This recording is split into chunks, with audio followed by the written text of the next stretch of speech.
Have you ever had your portrait done before? No, it's taken all this time for anyone to pay me the honour of painting me. And it's an honour, probably a bit overdue. Some moved to Semaphore when? Oh, it's 8 years since I've been down here. And how many events have you organised since you... In that time, about nine events. Yeah, you've got the Magic Cave up there, which is amazing, which got the light on the water.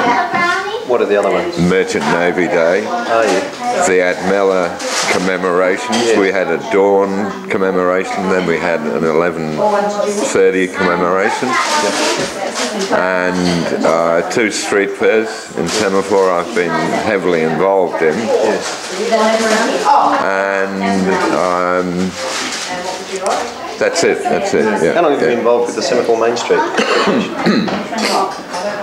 4 years.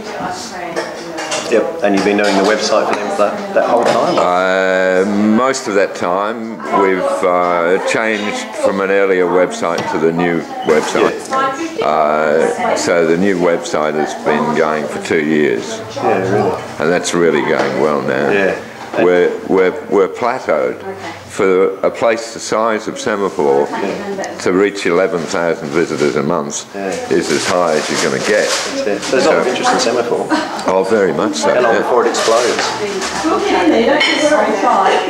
Semaphore is really going amazingly well. There's only one shop open for sale or rent at the moment, compared to how many we've got in the port. So yeah, and there's a lot of people who are waiting on premises to become vacant, but they may have a long wait. Because with the new road upgrade, Semaphore is really ideally placed to become a major shopping and eating out precinct. And how do you feel about that? I mean, you're part of the boom of Semaphore. I mean, how do you feel about what's going to become? And how would you like it to be? I would like it to retain its character because it has a lot of history and some fine historic buildings here. And it's such a diverse community with people from all walks of life here, and a very creative community. There's lots of artists, writers, and it's a community that really has a long tradition, and it's very inclusive of everybody from wherever they may be. The locals are a really outgoing and friendly lot. And that's what makes you want to do things for the community, or were you doing that sort of thing before you got here? No, this was inspired by the community, by the residents that I met when I first arrived here, and then subsequently the traders, the businesses on the road, and they're all very outgoing and welcoming of people. So that's what inspired me. I just felt at home here. Who was the first person you spoke to?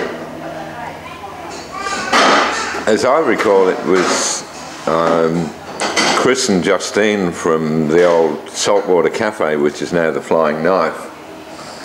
I used to live in Ethelton, and I used to walk down the beach and have a coffee at the old Saltwater up on the hill near the Time Ball Tower, and they really made me feel at home there. And I actually did some marketing work for them, some flyers and posters and other things, and that was where it all began. And then when I wrote my book in the Semaphore Library. I understand it's the first book that's been written on a computer in the library. Fantastic. And we had a big launch of the book there.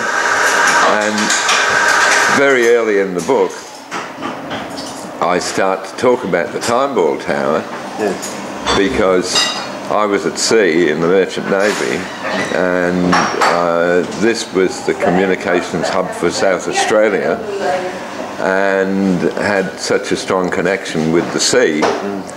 And so the Saltwater Cafe up near the Time Ball was the ideal place for me to sit and contemplate my days in the Merchant Navy. Wonderful. Yeah. And Semaphore, it's communication, isn't it?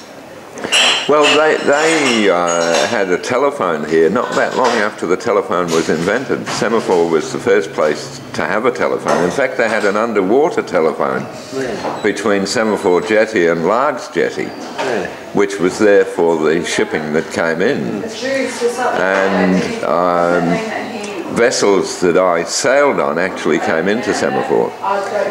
And of course many people jump ship here, and I jump ship in Sydney, so I have that link also. Yeah. So you're a man of the sea? Very much so, and my family, a lot of Scottish sea captains going back on my mother's side of the family in the old sailing days. So I've had it in my blood, in my genes, and it seemed a natural thing for me to do, to go to sea when I was 17. Yeah. And now you're a great landlubber. Well, I am, but I'm still very close to the water. As long as I'm close to the water, wherever I've lived in Australia, I've always been close to the water. Yeah. And mainly in a port. Sydney's a port, Melbourne's a port, Adelaide's a port, Port Adelaide. Excellent. And you're probably its biggest supporter? I'd put myself up there with most people as a big supporter of Semaphore and Port Adelaide. I think the two go together.